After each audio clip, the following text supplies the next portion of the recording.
I think the challenge is when you want to tell your story, you want to tell people so many things. And it was cutting back on some of those ideas and focusing on others and really creating a rich and vivid essay about just one or two things. I think that was a lot more engaging.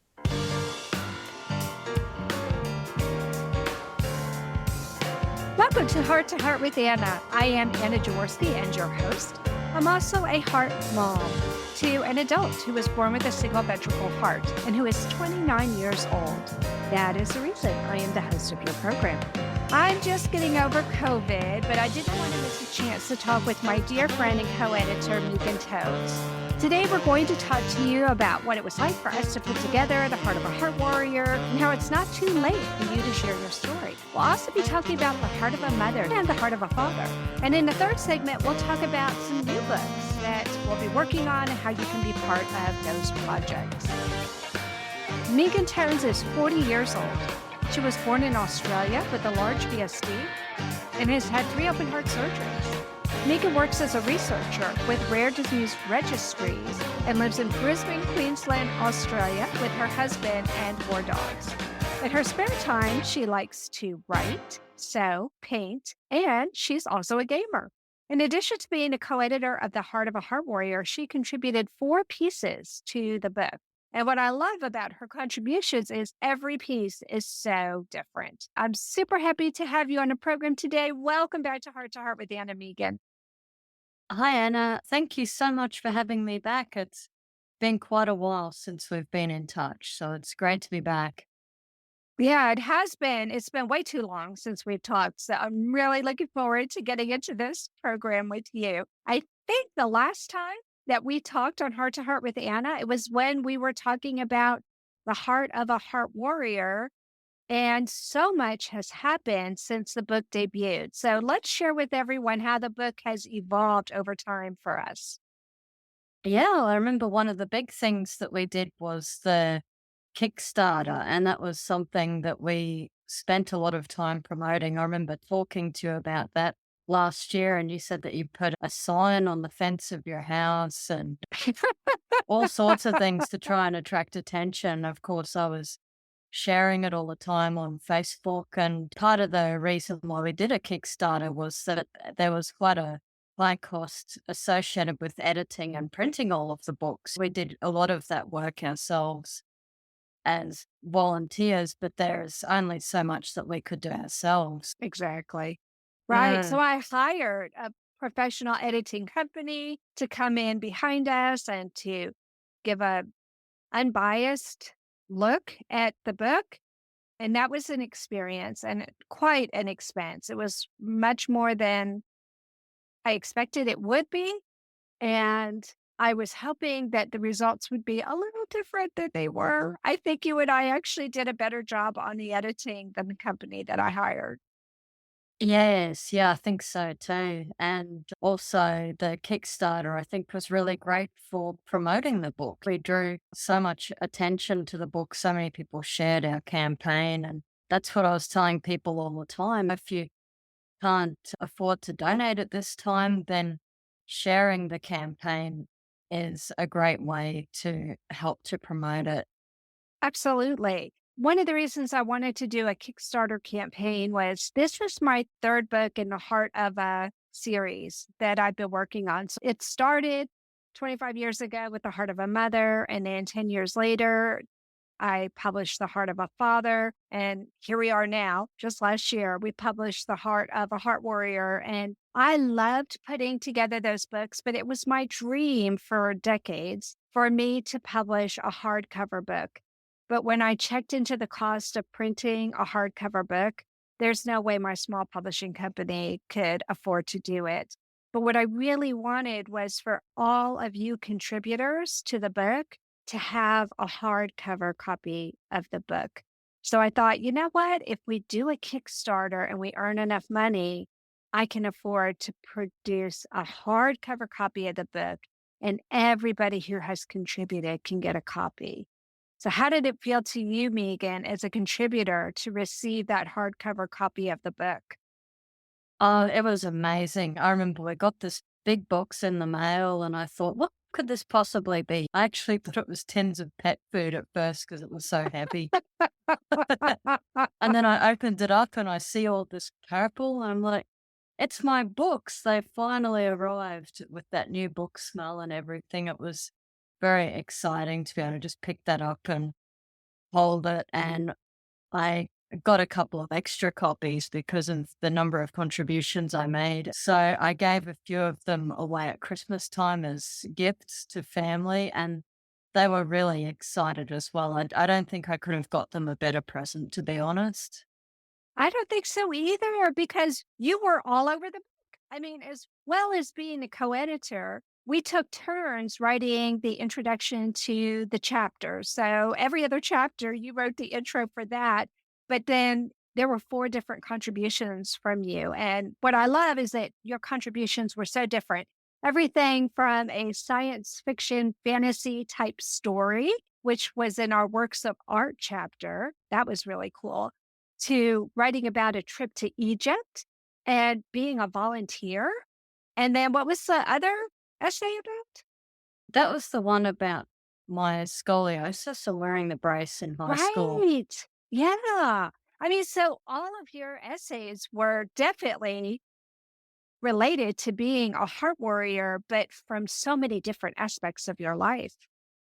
Yeah, that's right. And I had a lot of fun doing those essays. Lots and lots of fun. I think everybody did, really.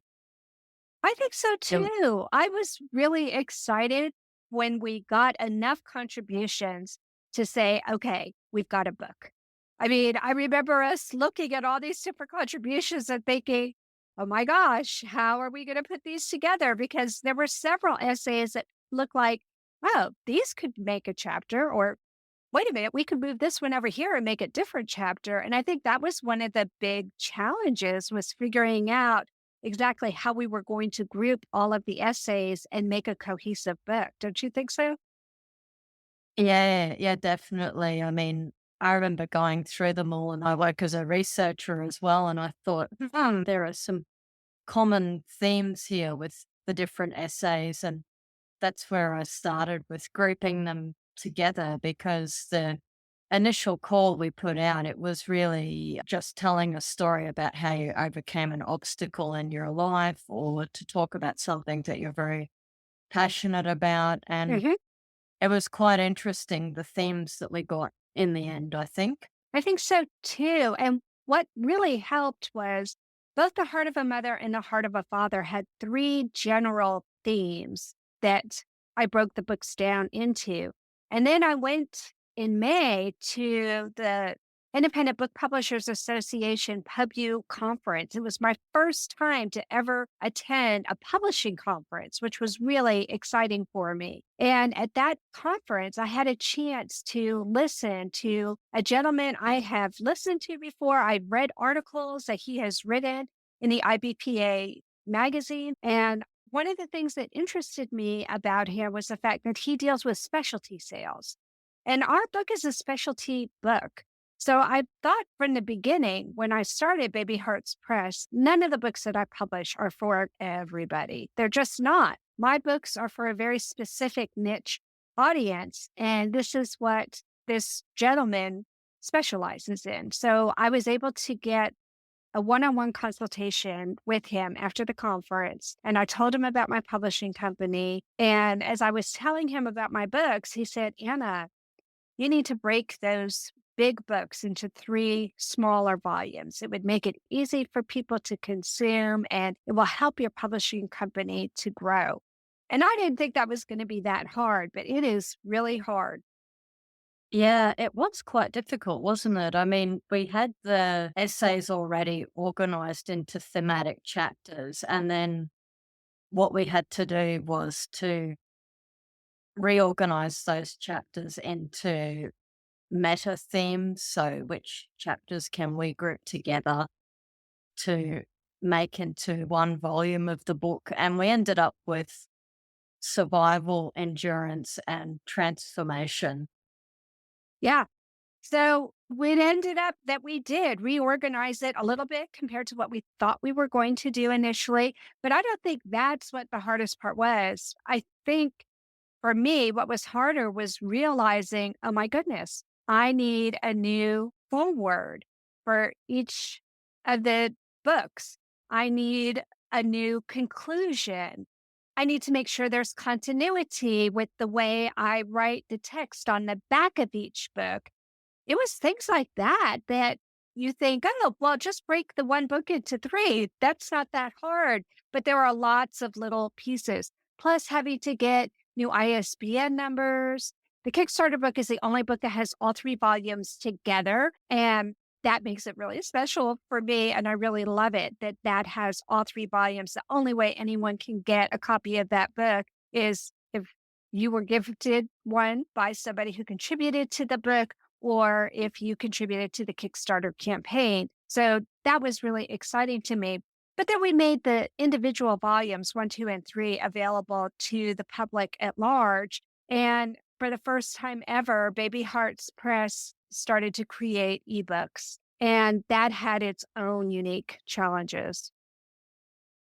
Yes, you'll certainly remember when we were working on putting the book together ourselves remotely. That was quite a challenge as well. But why was the ebook such a challenge for you in the end? Well, that's a good question. It wasn't something that I felt comfortable doing myself, even though I thought I could. But when I started to work on it, even though we had PDFs of the book, when I tried to upload it into a ebook converter, photos would not be where they were supposed to be. Things started moving around, and I finally ended up hiring somebody who knew how to do it. But what that required from me was a lot of editing because they used a different font. I didn't understand what reflowable EPUB means, but that has a lot of consequences when you use a hyphen. I didn't realize this, but with the reflowable e-publishing program that is used, they put hyphens in words so that there aren't big gaps at the end of a line. And if you used a hyphen, they treated it like it was supposed to be a compound word, and so it would take out the hyphens. So every place in the book that we had open heart surgery, where we have open dash heart, all those hyphens left. I had to go in and really read every single word of the book again when it got converted to an ebook because of little things like that that are formatting issues that nobody ever thinks about. The hyphen problem was a big issue for me because it changed so many things. I just couldn't believe how many hyphens we used, Megan. We used a lot of hyphens in our book. It was just crazy. We did. And then we had photos, and we had decided that most of our photos did not need captions. And I'm so glad we decided that because there were a lot of issues with the captions on the photos for the photos that did have captions. And all of a sudden, instead of being a smaller font and being close to the picture and looking like a caption, it would be bold faced and it would be in the center of the page. So that was the biggest problem was lots of little formatting issues. And I would correct one. And when the man who was formatting the book would send it back to me and say, okay, it's fixed, that would be fixed. But then I would find new problems in other places. I think the worst one of the volumes took 9 editing sessions before it finally got to the point where I felt like, okay, it's good enough for me to put it out there. So I think that's one of the things. And it wasn't really anything that anyone did wrong. I just think there are little glitches that happen when you convert a book from hardback to paperback and then from paperback to ebook. And I didn't do myself any favors because we decided that the hardcover edition would be a 6 by 9 inch book, but we decided with the paperback edition that it would be a 5.5 by 8.5 because it fits in your purse a little bit more nicely. And It just looked like that would be a better fit for that book. But that changed everything because, of course, all the margins were different. And so the way the photos fit into the chapters was different. And it ended up causing a lot more issues. We allowed every contributor up to 2 photos, and most of the essays have 2 photos. They have a bio photo, and then there's another photo that is allowed to be in the essay. There were 72 photos in the book. That's a lot of photos to have to deal with. Wow. I didn't realize it was that many. Yeah, it's a lot of photos. Therefore, formatting the photos and dealing with any of them that had captions, making sure all of the photos were with the right essay. Even though we tried to be so careful the way we labeled everything, we did hire somebody else to format the book for us, both the paperback and the Kickstarter book. And we ended up having so much trouble that I reclaimed control of the project and hired another person who I felt I could communicate with better, who also had a Mac. I think that was another big issue, don't you, Megan? You had a PC, I had a Mac, and just going back and forth and editing things on the Mac version of Word versus the PC version of Word, we would see glitches in the manuscript. Yeah, I remember that was happening all the time. It was Mm. like we had gremlins, but I'd heard that from other people as well, just little incompatibility issues that can happen, and particularly with table of contents. I remember that was Oh, yes, that was a such a we spent a lot nightmare. of time on that. We did. So when I ended up hiring Lauren England, who was also one of the contributors, she's a Mac user like I am. And when we reclaimed the project and did not involve anybody else with a PC and just worked Mac to Mac, that's when we finally were able to iron out almost all the problems. I'm sure, just like with any book that you buy at the store, I'm sure anybody can pick up our book and say, "Oh, Anna, you missed a comma here," or "I saw a mistake." But hopefully, any of the mistakes are very minimal because we just went through it with a fine tooth comb. We did. Yeah, we put a lot of time into going through it. This content is not intended to be a substitute for professional medical advice, diagnosis, or treatment. The opinions expressed in the podcast are not those of Hearts Unite the Globe, but of the hosts and guests, and are intended to spark discussion about issues pertaining to congenital heart disease or bereavement. Anna Jaworski has written several books to empower the congenital heart defect, or CHD, community. These books can be found at Amazon.com or at her website, www.babyheartspress.com. Her bestseller is The Heart of a Mother, an anthology of stories written by women for women in the CHD community. Anna's other books, My Brother Needs an Operation, The Heart of a Father, and Hypoplastic Left Heart Syndrome, a handbook for parents, will help you understand that you are not alone. Visit babyheartspress.com to find out more. I've been excited about people's reaction to the book so far. I've had a few people asking me if they can share their story. What have you experienced, Anna? Oh, yeah. It has been super exciting, Megan. I had a long talk with my dear friend Carl Wolford, and he and I have known each other forever. We both served on the Children's Heart Foundation together. Carl is a grandfather who was born with a fairly rare congenital heart defect. He's been on my program to talk about it before, and I finally twisted his arm and convinced him to write an essay. And in fact, he got so excited. He has ideas for more than one essay. He actually has ideas for 2 or 3. So that is super exciting. And then Hannah Dillon reached out to me. She's already made a submission for the next Heart of a Heart Warrior. So we're already receiving contributions for the Heart of a Heart Warrior. And then I've had some moms talk to me, and I've already had some contributions for the next Heart of a Mother book. So I'm super, super excited with the reaction that we've had from people who have seen the newest book come out. That's great. Yeah, I'm really excited. And you and I discovered something new. So let's talk about the new thing that we're doing with people who want to contribute to the book, Megan. Right, right. Yes, that would be Scribophile. So Scribophile is like a online community for authors, and we have a group set up on there, and I've invited a couple of people so far, and I've made a start on a new essay there myself. So we're hoping that it will become a little community of writers where people can share their progress on their essays that they're working on, that they can get feedback from others, they can provide feedback.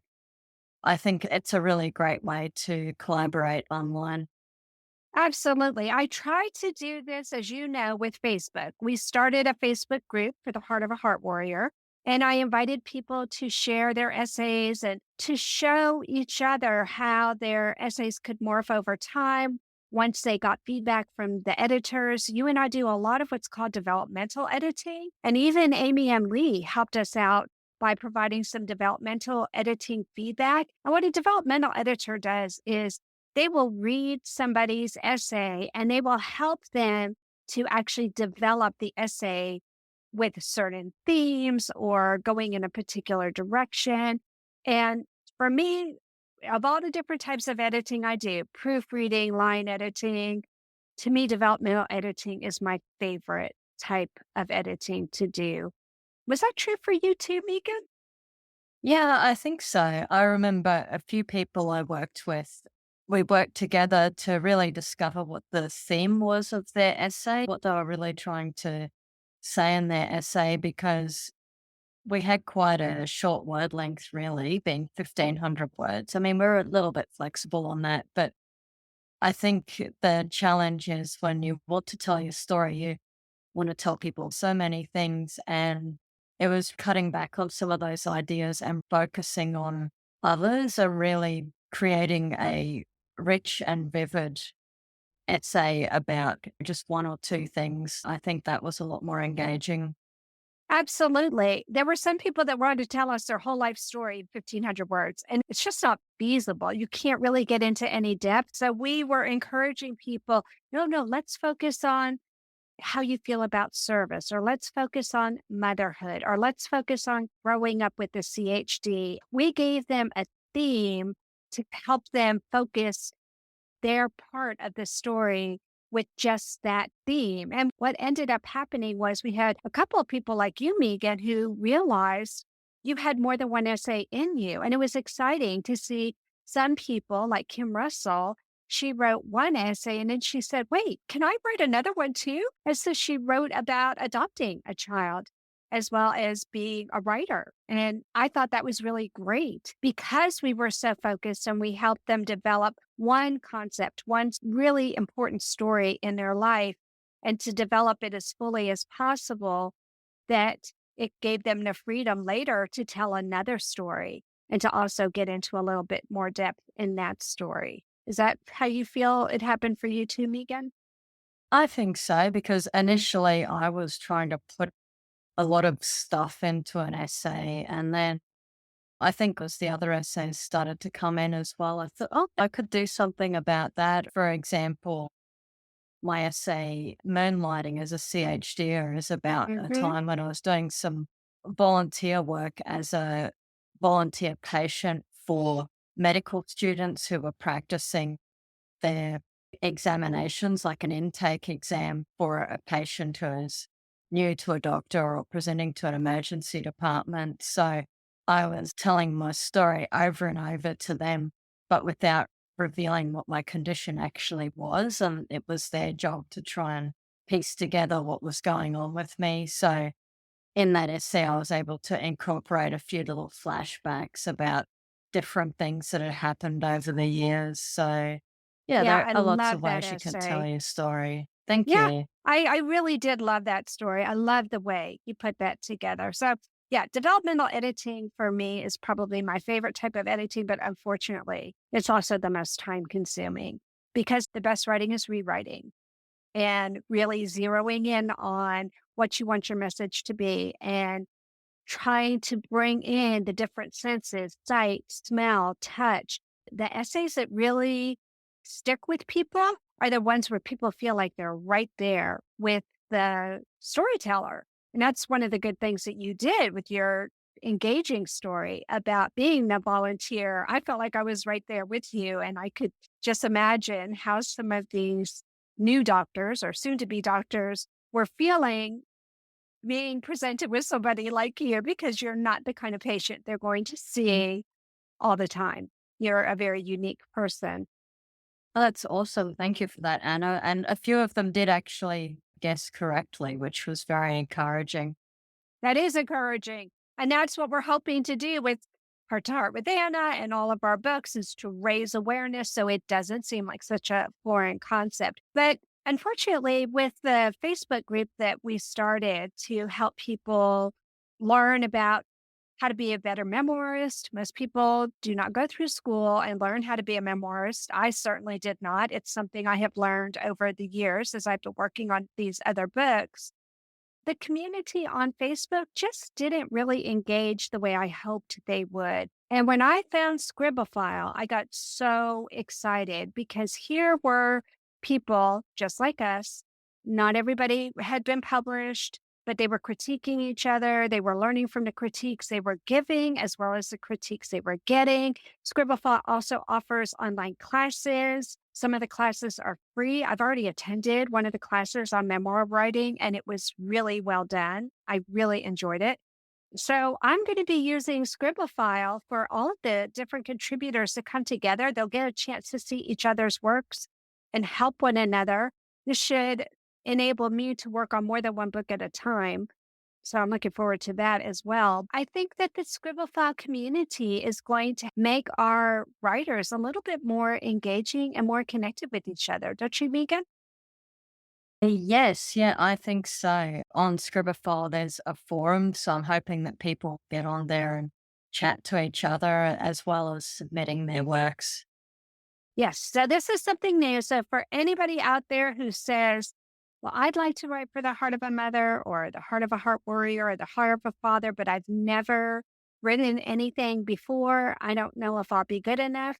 We'll help you. You don't have to be a professional writer. If you are a professional writer, great. That's wonderful. But if you're not, you still have a story worth sharing, and we'll help you. So come join us. The group I've started on Scribophile is called Heart to Heart. But if you aren't sure, because there are so many groups on Scribophile, if you're not sure, I put an anatomical heart as my little logo because I figured that would help it to stand out. And some people have already joined and liked the name Heart to Heart, but didn't realize that it meant congenital heart defects. So we've had some people who have joined and left because they just liked the name, but didn't realize, even though I wrote a description, that anybody is welcome to join. You don't have to have a congenital heart defect.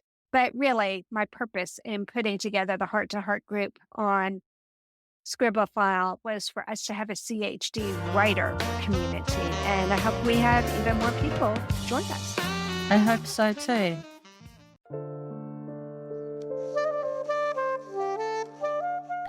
Heart to Heart with Anna is a presentation of Hearts Unite the Globe and is part of the Hug Podcast Network.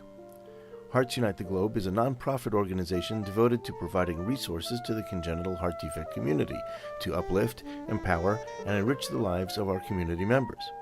If you would like access to free resources pertaining to the CHD community, please visit our website at www.congenitalheartdefects.com for information about CHD, the hospitals that treat children with CHD, summer camps for CHD survivors, and much, much more.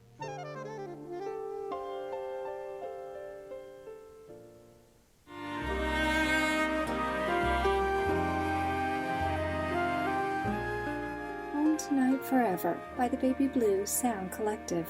I think what I love so much about this CD is that some of the songs were inspired by the patients. Many listeners will understand many of the different songs and what they've been inspired by. Our new album will be available on iTunes, Amazon.com, Spotify. I love the fact that the proceeds from this CD are actually going to help those with congenital heart defects. Enjoy the music. Home Tonight Forever.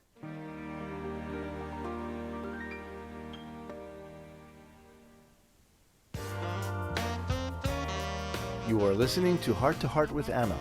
If you have a question or comment that you would like addressed on our show, please send an email to Anna Jaworski at anna@hearttoheartwithanna.com. That's Anna at hearttoheartwithanna.com. Now, back to Heart with Anna. Anna, I noticed on the Baby Hearts Press website that you have 2 new books listed that you'll be putting together. Can you tell me about those books? Yes, I am so excited about these books. Now I'm starting to collect stories for the heart of a CHD angel and the heart of a CHD sibling.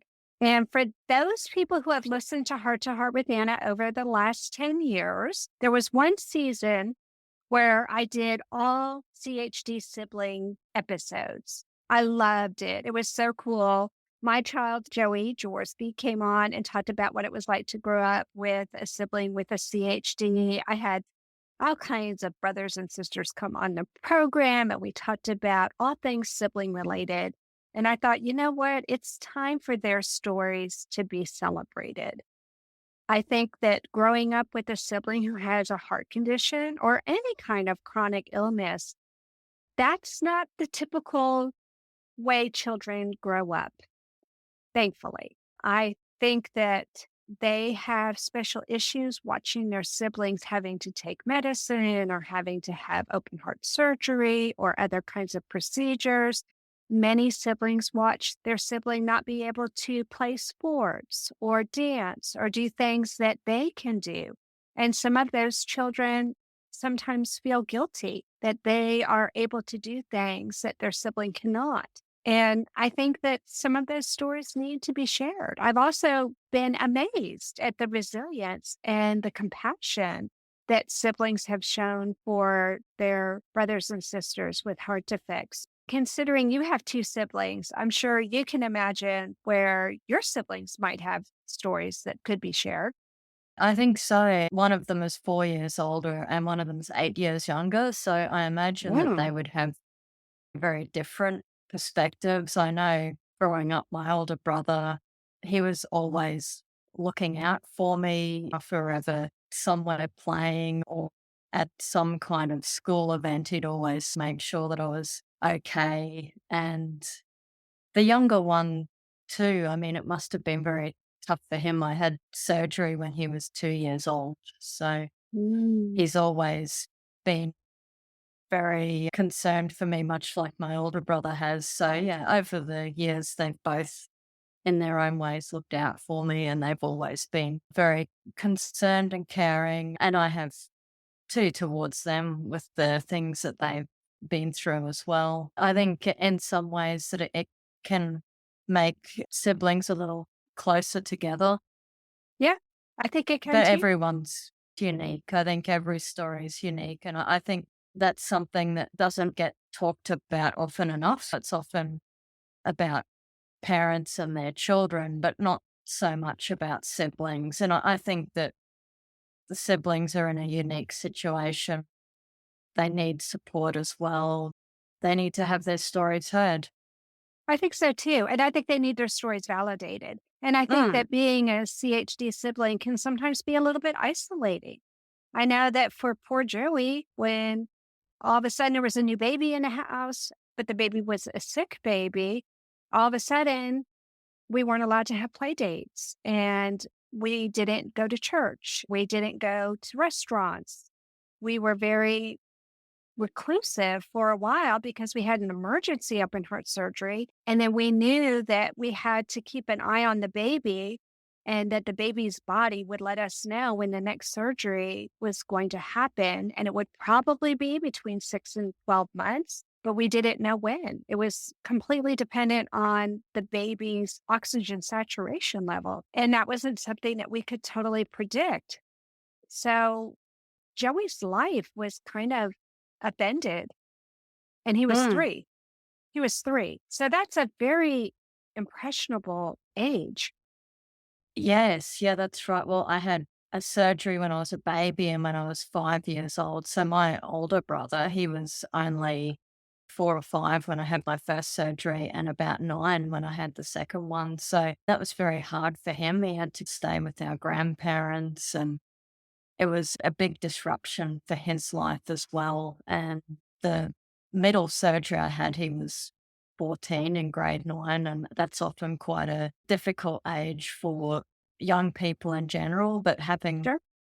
this going on with me and mum and dad being preoccupied. And my younger brother, well, he was 2 when I had the surgery when I was 10. And then the poor kid, he was graduating from high school the day that I had my latest open heart surgery when I was 25. So it Wow. was just such the day for my parents. They started out in the hospital with me in the morning, and I said, "You guys didn't have to come here." And then there was something going on with my older brother that day too, so they were away with him during the day.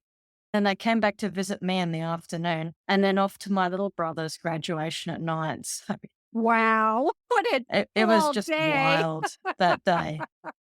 So, I mean, that's what it can be like sometimes. Like, that is a really extreme example, but the 3 of us had something major going on the same day. Yeah, well, when it rains, it pours. And it definitely feels like that as a parent. So I'm really hoping that the Heart of a CHD Sibling will be a great venue for people to share stories like you just shared with me. I think that those are stories that will appeal to and be understood by others in the CHD community. And the Heart of a CHD Angel, honestly, that has been in the back of my mind since I first decided to do the Heart of a Mother.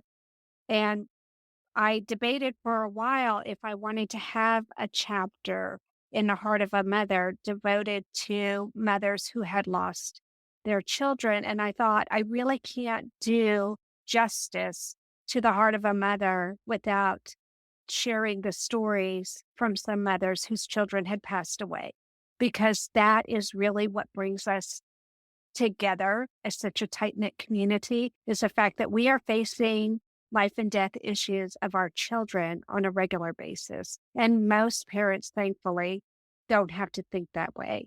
But for us, it's totally different. The minute your child is diagnosed with a congenital heart defect, you're painfully aware that you may outlive your child, and that feels unnatural, and it's really rather terrifying. So I did have a chapter in The Heart of a Mother called Shooting Stars, and that was for mothers whose children had died very young. And then by the time I put together The Heart of a Father, I was working with some of the husbands of the women who had written for The Heart of a Mother, and this was 10 years later. Sadly, some of the people who had made it through early childhood and even through middle childhood into early adulthood passed away. So we had a Shooting Stars chapter in The Heart of a Father for dads who had lost babies. But then we ended up adding another chapter called Short Journeys, where the fathers who lost adults or older children could share stories about that loss, because it's a different type of loss to lose an infant versus to lose somebody who has been part of your family for years or maybe even decades. Absolutely. I was wondering about that actually, that the experience must be very different depending on the age of the child. And I think that there will be lots of people out there who want to tell their story and want their children to be remembered. So this will be a very important book.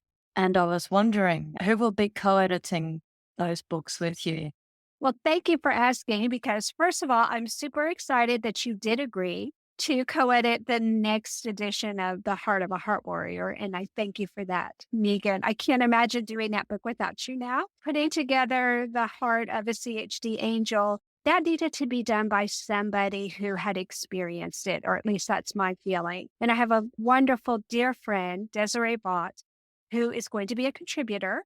And we're going to take it a step at a time to see if she's also interested in being the co-editor for the book. She's an excellent writer. I've known her for over 2 decades, and she's a very gifted writer. I think she would be able to help people with that developmental editing to find their stories. And I know she would do an excellent job.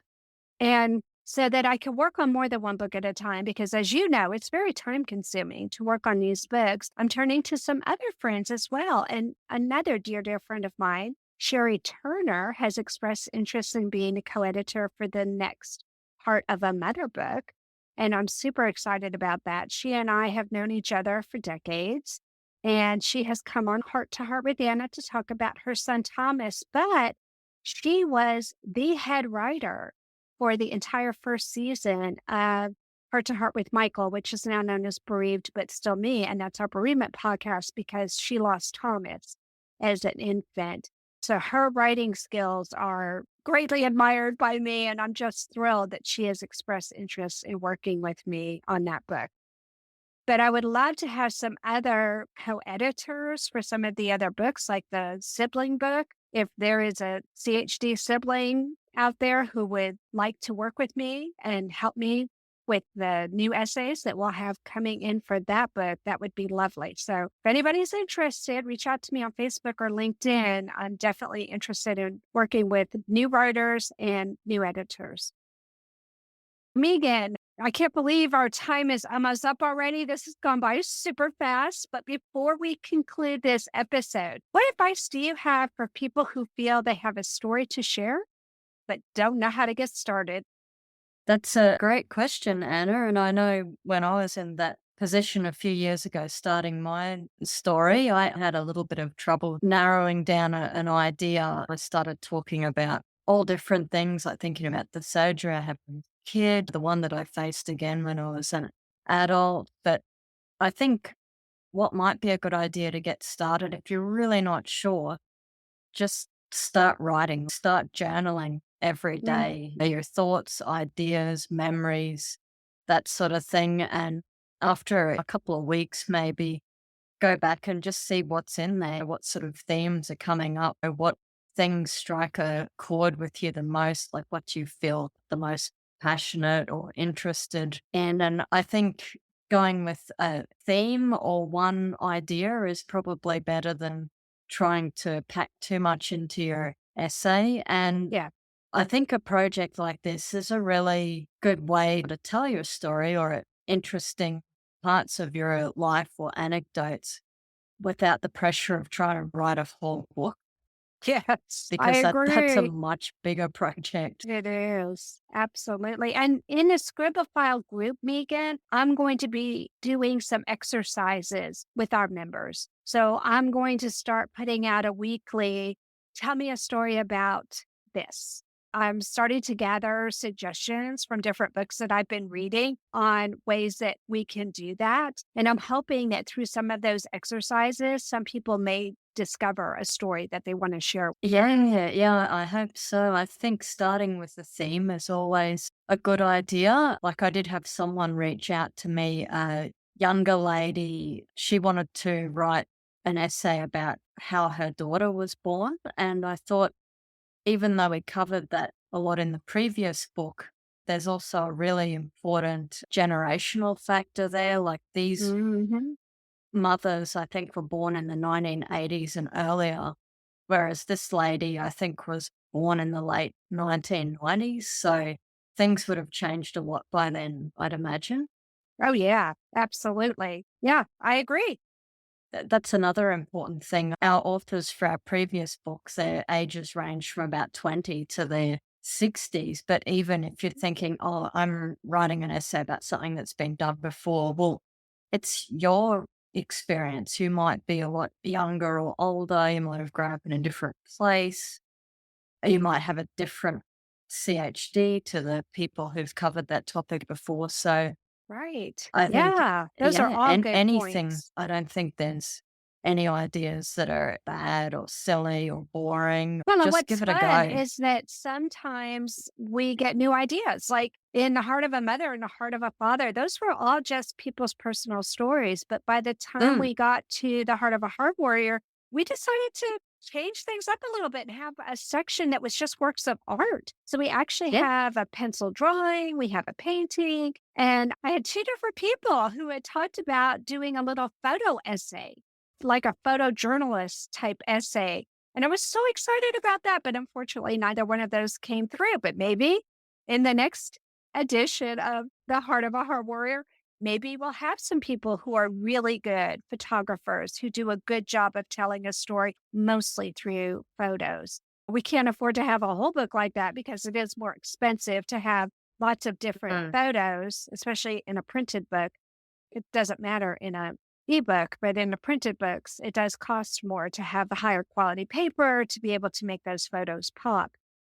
But one of our beta readers commented how much they liked the fact that you had written a fantasy story in there. So it wasn't just people's stories Mm. about their CHD, but that you had overworld that had Yeah. nothing to do with the heart. And it was refreshing that they could read that you could be a fantasy writer.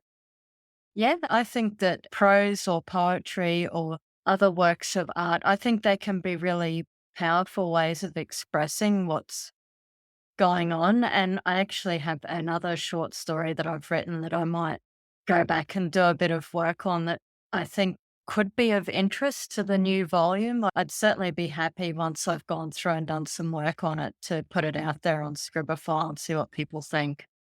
I can't wait to see it. I know you've shared with me a couple of other things in the past, and you're a Mm. really creative writer, vegan. So I can't wait to see what you'll come up with. And I'm really eager to see who else will be joining us for these new books. I really appreciate you hanging in there with me as a co editor and somebody who is willing to share the news about what Baby Hearts Press is doing, because I believe everybody has a story to share.